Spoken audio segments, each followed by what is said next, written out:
Mercredi 23 décembre 2020, première destination le Sénégal avec le Sud Quotidien. Report des locales, point d'accord en stand-by, brouille sur le bulletin unique, la caution, etc.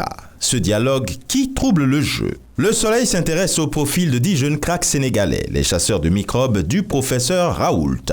Lit-on. De microbes au virus, il n'y a qu'un pas franchi avec l'enquête. Deuxième vague de coronavirus au Sénégal, l'équation des moyens.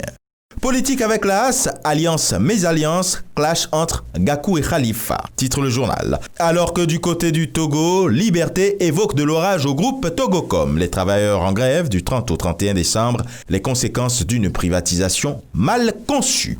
Au Mali, avec Nouvel Horizon, commission d'enquête internationale pour le pays, un énième rapport de l'ONU contenant de graves accusations à l'encontre des forces armées maliennes et des groupes armés. En manchette du quotidien Le Républicain, on lit que pour éviter les risques de déraillement de la transition, le Parena recommande la création d'une commission nationale inclusive, incubatrice de réflexion et d'études conduisant à des réformes. On revient parler de dialogue, mais cette fois-ci au Cameroun avec Cameroun Tribune. Coopération Cameroun, Guinée équatoriale, le dialogue est permanent. Porteur d'un pli fermé du président Théodoro Obiang Nguema à son homologue camerounais, le ministre d'État équato-guinéen chargé de l'intégration régionale, Balthazar Ngonga, a été reçu hier après-midi au Palais de l'Unité par le président de la République, Paul Biya. Avec Éco-Santé, bien évidemment santé publique au Cameroun. Et le journal de proposer le bilan de Malachi Manaouda en 2020. Fête de fin d'année avec Sans détour qui dit que Paul Biya se porte au secours des déplacés internes. En Côte d'Ivoire, avec le sursaut frontière terrestre du Burkina Faso, de la Côte d'Ivoire et du Mali,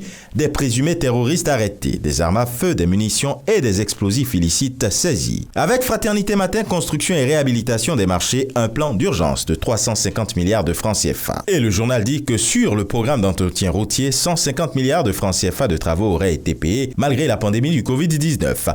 Élections législatives 2021 avec le patriote RHTP. Tout sur le choix des futurs candidats. Et maintenant au Burkina Faso, le quotidien L'Information pour tous fait état de ce que, relatif au 5e recensement général de la population et de l'habitation en 2019, le Burkina compte désormais 20 487 979 habitants. Au Bénin, présidentielle de 2021 en manchette de Jack Pata, un silence plat qui inquiète et interpelle les uns et les autres. Avec l'actualité, Dakar célèbre les origines africaines de Rekia Madougou. Laquelle Rekia Madougou revient en manchette de Matin Libre, mais cette fois-ci détentrice du prix spécial du leadership du top 100 de ceux qui transforment l'Afrique. Pour le matinal, il est question de l'affaire de concours frauduleux. 36 mois de prison, dont 12 fermes pour les 2 dames. Et enfin, du côté du royaume chérifien, le matin dit que Sa Majesté le Roi réitère sa pleine satisfaction quant au résultat historique de l'entretien que le souverain a eu le 10 décembre 2020 avec son Excellence Monsieur Donald Trump,